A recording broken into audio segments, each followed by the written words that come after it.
விஷ்ணு விஜய் அவர்கள் ரீசெண்டா அவரோட சோசியல் மீடியா பேஜ்ல லைவ் ஒண்ணு வந்திருக்காரு. அந்த ஒரு லைவ்ல பிக் பாஸ் வீட்டுக்குள்ள இருக்கக்கூடிய சௌந்தர்யாவ பத்தியும், அவங்க ரிலேஷன்ஷிப் பத்தியும் ஏகப்பட்ட விஷயங்கள் ஷேர் பண்ணியிருக்காரு. அதெல்லாம் என்ன அப்படிங்கிறது தான் இந்த வீடியோல நம்ம பார்க்க போறோம். பிக் பாஸ் சீசன் 8ல சௌந்தர்யா அவர்கள் கலந்துக்கிட்டாங்க. இவங்க விஷ்ணு விஜயோட க்ளோஸ் ஃப்ரெண்ட் அப்படிங்கிறது நம்ம எல்லாருக்கும் நல்லாவே தெரியும். இந்த ஒரு சீசன்ல ஃப்ரீ டாஸ்க்ல இவங்கள பார்க்க விஷ்ணு விஜய் அவர்கள் வந்திருந்தாங்க. அந்த ஒரு இடத்துல சௌந்தர்யா ஒரு பிளேட்ல என்ன கல்யாணம் பண்ணிக்கிறியா அப்படின்னு அவங்களோட லவ் ப்ரொபோசலை நீட்டியிருந்தாங்க.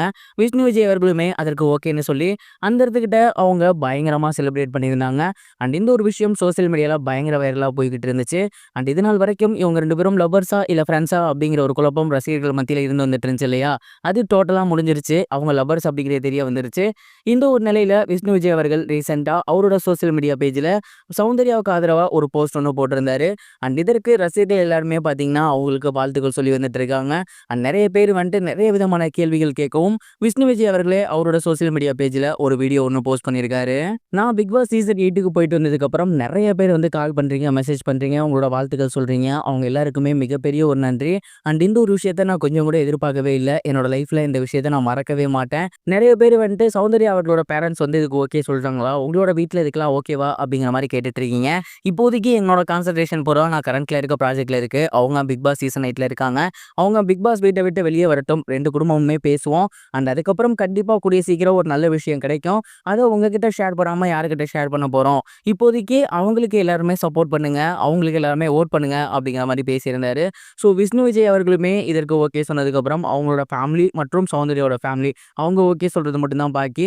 ஸோ கண்டிப்பாக நெக்ஸ்ட் 2025ல இவங்களோட அஃபிஷியல் அனௌன்ஸ்மெண்ட் வரும் அப்படின்னு எதிர்பார்க்கலாம். பிக் பாஸ் வீட்டுக்குள்ளே இந்த மாதிரியான ஒரு காதல் சம்பவம் ஃபர்ஸ்ட் டைம் நான் பார்க்குறேன். நீங்கள் இந்த ஒரு விஷயத்தை பற்றி என்ன நினைக்கிறீங்க, உங்களோட தாட் என்ன அப்படிங்கிறத மறக்காம கமெண்ட் பாக்ஸில் ஷேர் பண்ணுங்க. இது ஒரு புறம் இருக்க ரீசெண்டா வெற்றிமாறன் அவர்களோட இயக்கத்துல விடுதலை பாகம் 2 ரிலீஸ் ஆகி இருந்துச்சு. இந்த ஒரு படத்துல விஜய் சேதுபதி அவர்கள் ஹீரோவா ஒர்க் பண்ணியிருந்தாரு. இந்த படம் ரசிகர்கள் மத்தியில மிகப்பெரிய எதிர்பார்ப்போட தான் வெளியாகி இருந்துச்சு. ஆனா மிகப்பெரிய அளவு வெற்றி பெற்றுச்சா அப்படின்னு கேட்டீங்கன்னா கிடையாது. படத்தோட டியூரேஷன் அப்படி அது மட்டும் இல்லாம விஜய் சேதுபதி அவர்கள் நிறைய நேரம் பேசிக்கிட்டே இருக்காரு அப்படிங்கிற மாதிரி நிறைய பேர் வந்து சொல்லியிருந்தாங்க. ஒருவேளை படத்தோட நீளத்தை குறைச்சிருந்தா எல்லாருக்கும் பிடிச்சிருக்குமோ என்னவோ.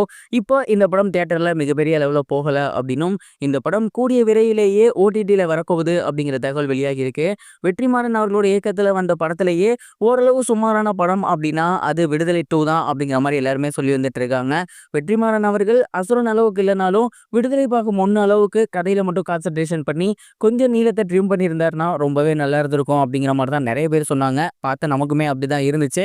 வெற்றிமாறன் அவர்களோட விடுதலை பாகம் இருந்து நீங்க பார்த்துட்டீங்களா? அந்த படம் எப்படி இருக்கு, உங்களோட ரேட்டிங் என்ன அப்படிங்கிறத மறக்காம கமெண்ட் பாக்ஸில் ஷேர் பண்ணுங்க. இது வரைக்கும் கனெக்டிங் டிவிக்கு சப்ஸ்கிரைப் பண்ணனா மறக்காமல் சப்ஸ்கிரைப் பண்ணிக்கங்க. உடனடி அப்டேட்ஸ் பெறுவதற்கு நோட்டிஃபிகேஷன் பெல்லையும் கிளிக் பண்ணிக்கங்க.